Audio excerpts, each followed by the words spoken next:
बिस्मिल्लाहिर्रहमानिर्रहीम हूँ आज आपसे मुखातिब अपने यूट्यूब एंड फेसबुक चैनल के प्लेटफॉर्म से। अगर आपने मेरा यूट्यूब चैनल सब्सक्राइब नहीं किया तो काइंडली सब्सक्राइब कर दें और आइकन बटन को भी दबा दें ताकि बर वक्त आपके पास नोटिफिकेशन आते रहें। और अगर आपने मेरा फेसबुक पेज को फॉलो नहीं किया तो लाजमी मेरे फेसबुक पेज को भी फॉलो कर दें। आज के इस व्लॉग के अंदर हम डिस्कस करेंगे क्रिमिनल ट्रायल के बारे में, फ़ौजदारी मुकदमात के सारे वो ज़रूरी स्टेप्स जो एक आम शख्स को समझ नहीं आते। आज के इस व्लॉग को स्टार्ट करने से पहले मैं आपको बताऊं कि फ़ौजदारी केसेस दो तरह से स्टार्ट होते हैं, एक एफआईआर के बाद और एक प्राइवेट कंप्लेन के बाद। जो प्राइवेट कंप्लेन है बहरहाल वो एक पूरा प्रोसीजर है, आज का हमारे व्लॉग का हिस्सा नहीं है, इसलिए हम सिर्फ एफआईआर से स्टार्ट होने वाला वो जो ट्रायल जजमेंट तक जाता है हमने वो सारे को सारे उस स्टेप को डिस्कस करना है। कोई भी जुर्म होने के बाद एफआईआर दर्ज होती है 154 के तहत। जब एफआईआर दर्ज हो जाती है उसके बाद पुलिस के पास इख्तियार है कि वो 156 के तहत इन्वेस्टिगेशन स्टार्ट करती है। इन्वेस्टिगेशन स्टार्ट करने के बाद अगली जो स्टेप होता है 161 का बयान रिकॉर्ड करती है। अब 161 का बयान और 164 का बयान यानी 164 के बयान के दरमियान फ़र्क क्या है? बहुत सारे लोग इस पर कंफ्यूज हो रहे हैं कि 161 का बयान और 164 के बयान में मेन फ़र्क क्या है। अब 161 का जो बयान है वो पुलिस रिकॉर्ड करती है, 164 का जो बयान है वो हमेशा कोर्ट रिकॉर्ड करती है।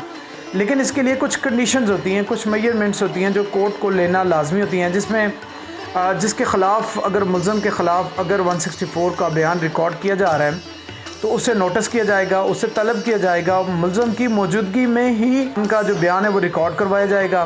बयान रिकॉर्ड होगा उसके बाद उस मुल्ज़म को ये इख्तियार हासिल है वो असालतन या वकालतन उस शख्स पर जिसने 164 का बयान दिया है उस पर क्रॉस एग्जामिन कर सके, मतलब उससे सवाल जवाब कर सके। अगर मुल्ज़म को गिरफ़्तार कर लिया गया है और गिरफ़्तार करने के बाद पुलिस 24 घंटे के अंदर अंदर ये चीज़ महसूस करती है कि ये बेगुनाह है या जो एविडेंस है वो नाकाफ़ी हैं, कोई भी ऐसे सर्कमस्टांसिस की बुनियाद पर पुलिस के पास इख्तियार हासिल है कि वो 169 CRPC के तहत उसको रिलीज़ कर देगा, रिलीज़ करेगा। वो उसे डिस्चार्ज नहीं करेगा बल्कि रिलीज़ करेगा विद शोटी या विदाउट शोटी।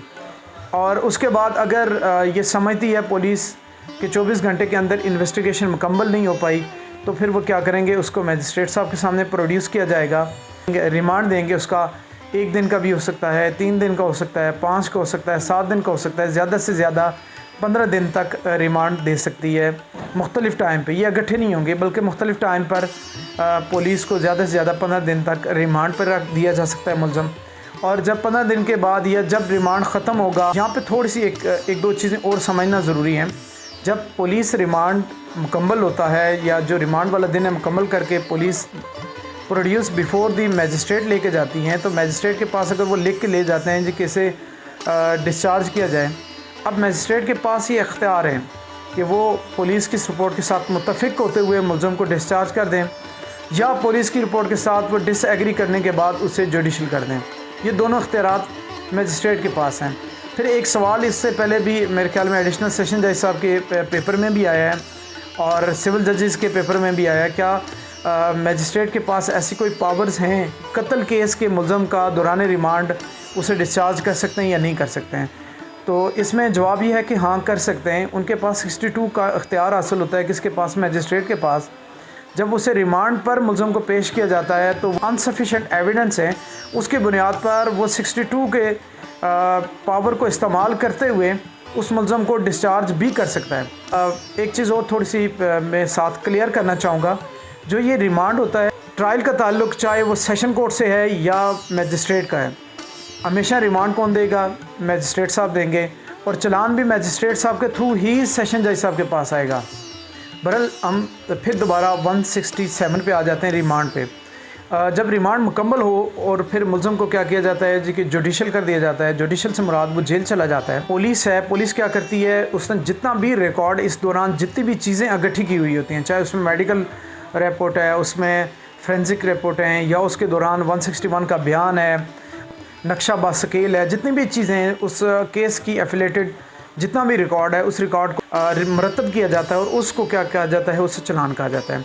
और वो 173 के तहत चलान जो है वो 14 + 3 दिन 17 दिन के अंदर अंदर उसने क्या करना है, वो चलान मुकम्मल या नामुकम्मल बज़रिया प्रोसिक्यूशन मजिस्ट्रेट साहब के पास सबमिट करवाना ज़रूरी होता है। अब जब चलान आ गया, चलान अगर मुकम्मल है और उसके बाद क्या हो जाता है कि ट्रायल स्टार्ट हो जाता है। अब ट्रायल स्टार्ट होने के सबसे पहला जो स्टेप है, चलान सबमिट होने के बाद ट्रायल स्टार्ट होगा, और ट्रायल स्टार्ट होने का ट्रायल का सबसे जो पहला स्टेप है वो सप्लाई ऑफ द डॉक्यूमेंट है। सप्लाई ऑफ द डॉक्यूमेंट्स क्या है? सप्लाई ऑफ द डॉक्यूमेंट्स मुलज़म को दिए जाते हैं कुछ डॉक्यूमेंट्स जिनमें FIR की कॉपी होती है और 161 के बयान की कॉपी होती है। अगर 164 का बयान उसके ख़िलाफ़ रिकॉर्ड हुआ है उसकी कॉपी भी दी जाएगी, और अगर कोई रिकवरीज़ हुई हैं उसकी तफसील भी उसे दी जाएगी मुलज़म को। और ये सप्लाई ऑफ द डॉक्यूमेंट्स के बाद नेक्स्ट जो स्टेप आता है वो framing of the charge. Supply of the documents के 7 दिन के बाद फ्रेमिंग ऑफ द चार्ज होगा। फ्रेमिंग ऑफ चार्ज, इसे उर्दू में फ़र्द जुर्म भी कहा जाता है। आजकल न्यूज़ में आप सुन रहे होते हैं कि फ़र्द जुर्म से इनकार कर दिया या सेत जुर्म से इनकार कर दिया। ये फ्रेमिंग ऑफ चार्ज क्या है? फिल्म की पूरी तफसील दी जाती है कि आपके ख़िलाफ़ ये चार्ज है, आपके ख़िलाफ़ ये इल्ज़ाम है, फ़लाँ सेक्शन है, उसकी ये सज़ा बनती है। पूरी तफसील मुलज़म के सामने उसको पढ़ के सुनाई जाती है। अगर मुलज़म जज साहब की ज़ुबान नहीं समझ पा रहा तो उसके दरमियान ट्रांसलेटर की जाती है ताकि उसे उसकी ज़ुबान में समझाया जाए कि ये जुर्म है, ये आपके ऊपर एलिगेशंस हैं, ये मामलात हैं, ये सज़ा है, इसकी ये जज़ा है। सारी चीज़ें जो तफसील के साथ उसको बयान की जाएंगी, इसे फ्रेमिंग ऑफ चार्ज है। अगर यहाँ पे मुलज़म सेत जुर्म से इनकार कर देता ही नहीं, प्ली गिल्टी नॉट गिल्टी के 2 ऑप्शन होते हैं। अगर वो सेत जुर्म मान लेता है तो फिर उसे क्या हो जाएगी, सज़ा हो जाएगी, कन्विक्शन हो जाएगी। अगर सेत जुर्म प्ली नॉट गिल्टी वाले ऑप्शन को वो अडॉप्ट करता है तो फिर ट्रायल स्टार्ट हो जाता है। अब ट्रायल स्टार्ट होने में कोर्ट जो है कॉल कर लेती है एविडेंस को। Prosecution before the honourable court में अपने एविडेंस प्रोड्यूस करते हैं, बयान रिकॉर्ड होता है, उस पर क्रॉस एग्जामिन करता है, चाहे वो मुलज़म करे या उनके काउंसिल करें, क्रॉस एग्जामिन होता है।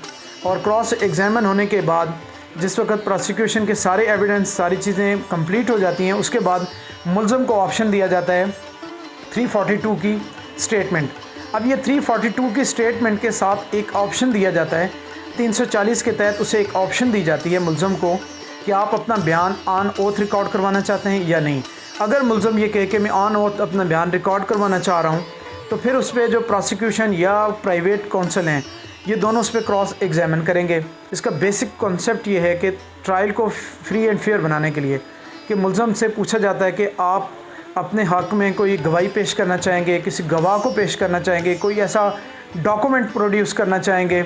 अगर वो गवाही या कोई ऐसी चीज़ प्रोड्यूस करता है तो उस पर प्रॉपर क्रॉस एग्जामिन होगा, और उसमें सवालनामे की सूरत में वो एक पेपर होता है जिसमें पूछा जाता है कि आपके ख़िलाफ़ ये जुर्म क्यों लगा, इसकी आप अपना बयान ऑन ओथ रिकॉर्ड करवाना चाहेंगे, क्या आप अपने कोई गवाह पेश करना चाहेंगे। ये सारी चीज़ें उसमें तफसील से लिखी हुई होती हैं। मुलज़म इसमें सारे जवाब देता है। जवाब देने के बाद कोर्ट कॉल करती है प्रोसिक्यूशन के वकील काउंसिल को, वो इसको सम अप करता है ट्रायल को, और उसके बाद बोथ साइड से आर्गूमेंट होते हैं।